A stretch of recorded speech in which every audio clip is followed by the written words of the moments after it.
YouTuber Reckless Ben just went undercover at the Provo Canyon School. You may have heard of Provo Canyon School before. It's the troubled teen facility that Paris Hilton has been attacking for years. So I just watched Reckless Ben's brand new investigation, and I cross-referenced that with what Utah regulators are already saying about that location. Prepare yourselves for corruption and abuse on a pretty wide scale. Hey everybody, welcome back to Coach's Archives. We're jumping right into Reckless Ben's new investigative series. So the first thing we want to do is talk about how Reckless Ben got inside the school to begin with. So the person that you see on the left, Sheldon Norcross, who is on Reckless Ben's team, he applied for a job at the Provo Canyon School. Ben says Sheldon had serious concerns that his background should prevent him from being hired. We know that Sheldon has a criminal past, but he's doing really, really well right now. He's been doing really well for years. We've interviewed Sheldon before. Really good guy. So he gets hired despite his criminal background. And in Sheldon's words, he should not have been able to be hired anyways to work with youth because of his criminal past. They went ahead and accepted him despite his past, which, according to Reckless Ben, is against the law. Also, according to Reckless Ben, the interview process was very minimal. They asked Sheldon literally like one question in the interview: how would he handle two students who were in a fight if he walked into the room? What would he do? Basically, they were trying to get him to say that he would use force to stop them. So once Sheldon is inside, Ben's real plan begins. Ben is going to pose as a troubled 17-year-old to get himself admitted into this school. But before Ben ever walked through the doors, Sheldon starts hearing very disturbing things. Staff openly discussed physically restraining residents, and when we say residents, we're talking about students who were 17 years old or younger. A figure of roughly 300 restraints per month was mentioned. 300 restraints per month. Employees were warned about speaking to the media. Previous undercover investigations were also discussed in the video, and Paris Hilton and her campaign against the facility reportedly became a major topic. They're really stuck on Paris Hilton and her attack of the facility. I have not independently verified every single one of those claims, but the restraint issue really caught my attention. We're talking about youth, and Utah regulations that we know of have already raised serious concerns of their own about the school.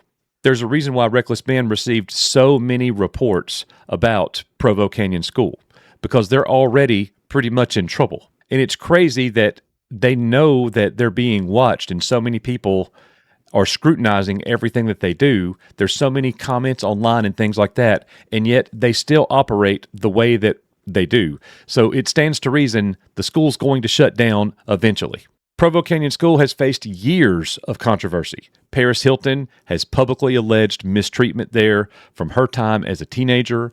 Utah regulators recently took action against Provo Canyon School facilities.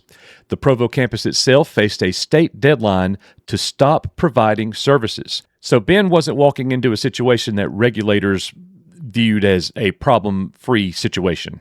So Reckless Ben becomes the student. He's 30 years old. He pretends to be 17. He finds someone through a Craigslist ad to play the role of his father. He goes through the admission process. He says he is struggling with homosexual thoughts. The facility seeks approximately $49,000 for 2 months. They have to pay that in advance, like a deposit, if you will. His credit card declines because Ben has less than $3,000 to his name, according to him, at this point. And again, Reckless Ben has a lot of money right now, relatively speaking, because of the Lego scandal and controversy. But back when he recorded this video, he did not.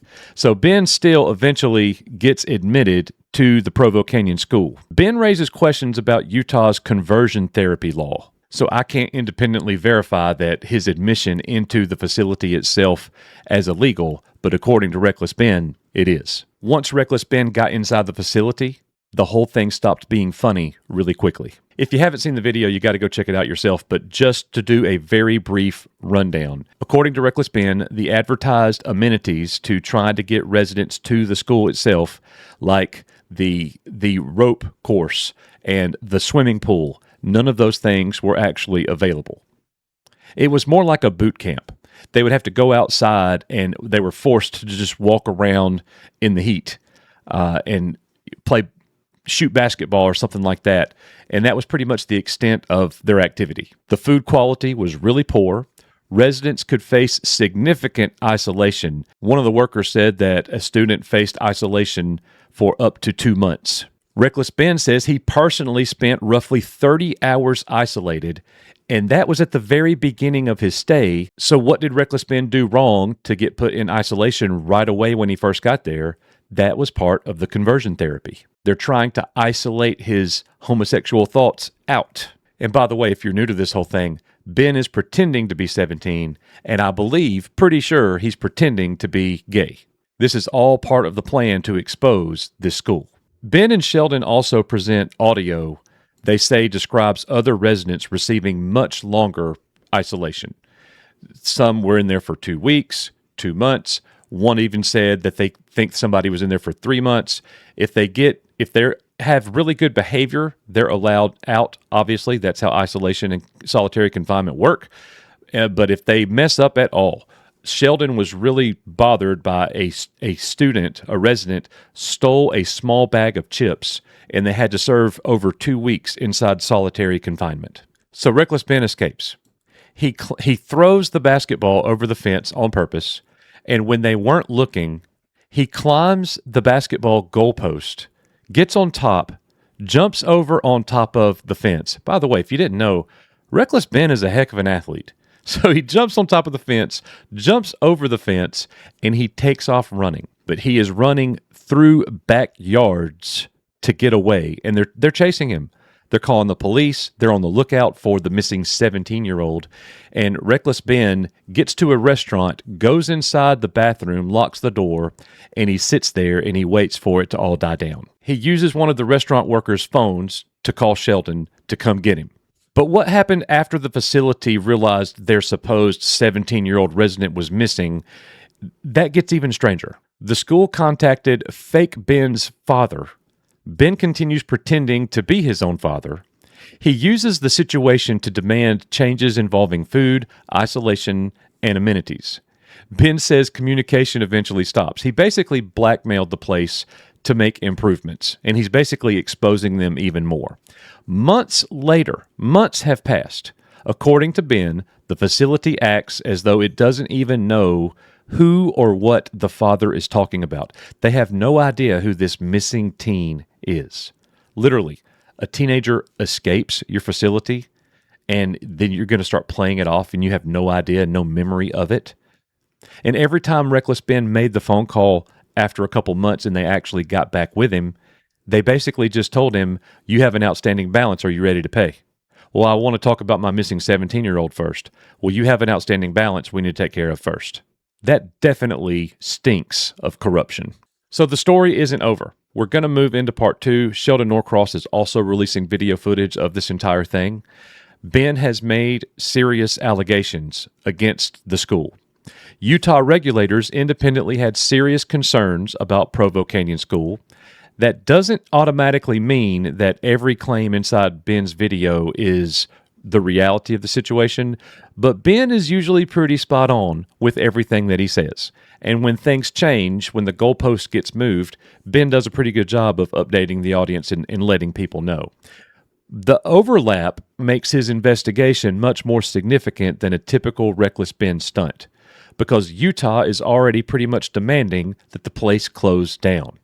So Ben has indicated that much more is coming on the way. Reckless Ben is very well known for doing outrageous things to expose organizations. But this time he walks into a facility that's already facing a whole lot of scrutiny. Some of the things that Ben has claimed still needs to be verified, and I'm sure that it will be. If Ben's part 2 of this series contains even more evidence, then the story is even going to get bigger. What the heck is happening in Utah? That's what people are going to want to know. Thanks for being here at Coach's Archives. We'll be following the story. See you guys on the next one.